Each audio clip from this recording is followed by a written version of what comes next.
So welcome back to VUDU Garage. Today just behind me you'll see Hayden is currently bolting a Mountune 230 car onto the dyno. So the customer's brought this in to upgrade to Peron Stage 2 Pro. He's having an ITG intake system, VUDU intercooler, VUDU decat and so on. Now again, currently the car's running Mountune 230 software, it's running full Mountune 230 hardware as well, so that consists of, I believe, a Mountune airbox, Mountune intercooler and also a Mountune sports cat. So in the interest of trying to do as many scientific experiments as possible today to compare our software and hardware with obviously the Mountune stuff, what we're going to do is we're going to bolt this onto the dyno now, run it as it's come through the door, see what power it's making with their tuning and their hardware. We're then going to put the Stage 2 Pro map on the car with the Mountune hardware to see how just the maps compare to one another, and then once we've done that I think we'll take the car off the dyno, put the ITG intake system on and so on, and then compare our hardware, our tuning with their hardware and our tuning as well. So loads of things going on today. Obviously I'll get Hayden to run through a few of the more technical aspects of the job later on, and a few obviously comparisons between our tuning and our hardware opposed to theirs as well.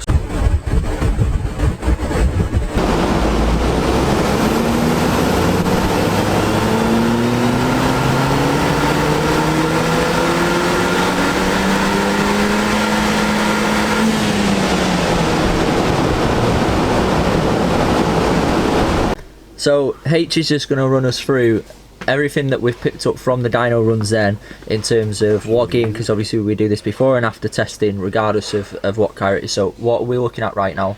So we're looking at here, we've got a list of different data that we've recorded from the car.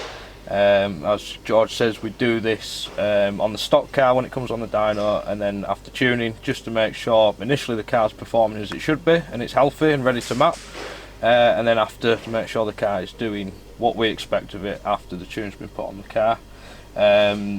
Listed, generally, we want to look at the RPM, fuel pressure, spark advance, fueling, boosts are the main logs that we want to see, and there's a couple extra on there that I like to look at.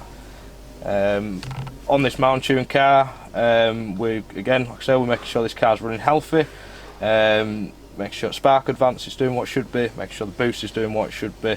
And looking at these logs, everything is healthy, so we're ready to tune the car and get it back on the rollers to see what it's going to do. So from a non-biased point of view, yep, is it performing how it should do? Yeah, it's performing absolutely brilliantly. You know, there's nothing here that suggests to me that there's anything wrong with the tune or anything wrong with the car. It's doing everything I'd expect it to, so yeah, we're good to go. So as H has just said there, to be fair, for all the stick that Mountune get obviously online and what have you, the car's performing spot on.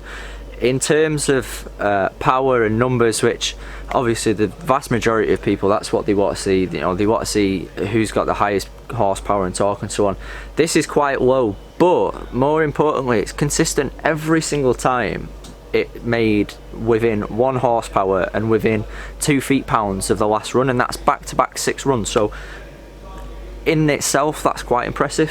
So what we're going to do now is we've just started to load a Stage 2 Pro file onto the car. We'll see again how the car performs with just the map and the original hardware from Mountune on it, and then that gives us a good indication of the difference between just the maps themselves. Once we've done that, again, as mentioned before, we'll take the original hardware off, and then we'll refit our own hardware, so the ITG and the rest of the bits, and then we'll see how they perform against one another at that point. So yeah, so far the car's performing spot on. You know, it's boosting correctly, it's nice and consistent, which is always a very, very important thing that a lot of people tend to overlook. So the car's now back in the workshop off the dyno. Hayden stripped down the timing so that we can start to adjust things. He's going to explain why we're having to do this and what Mountune do differently to everybody else when they actually do their Mountune 230 map. So as you can see, we've stripped the timing down and we're ready to adjust it. Mountune adjust the exhaust timing. This comes with a special tool from Mountune, but generally every other tuner keeps the mechanical timing where it should be and use the VVT, your variable valve timing, which is the electronic system controlled by the ECU to adjust the timing. So today we are going to be removing the timing belt. We're going to be using a genuine Ford tool to reset the timing.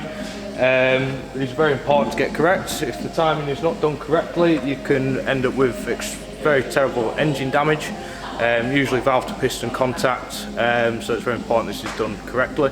So here we have your inlet camshaft, exhaust camshaft, tensioner pulley, and below there where you can't see is your crank pulley. Line the tool up here. The inlet pulley is at the correct position, so the tool slots in nicely. You can see all three lobes line up there, and we are one tooth out here, so we need to pull the timing belt off, move the exhaust pulley back, and we'll be back in time.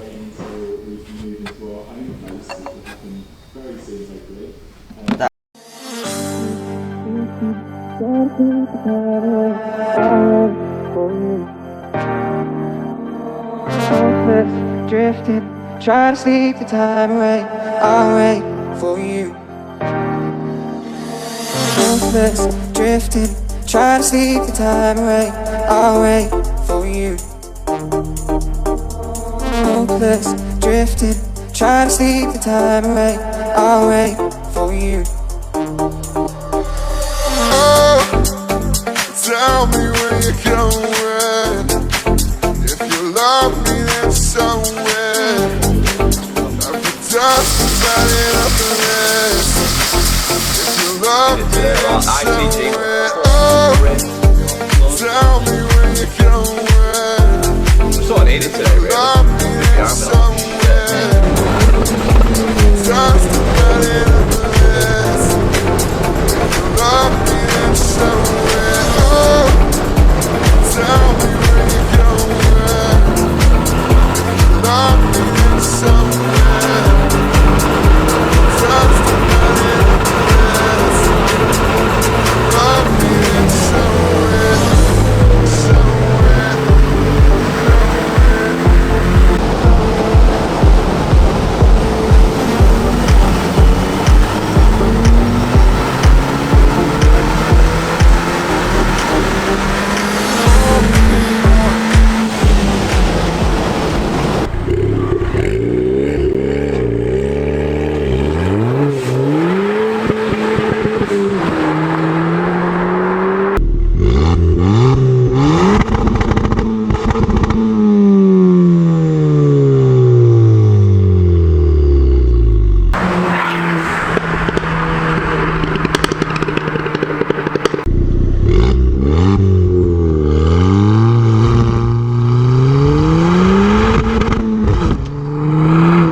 Obviously, just before the customer left, we did go out and test drive the map anyway.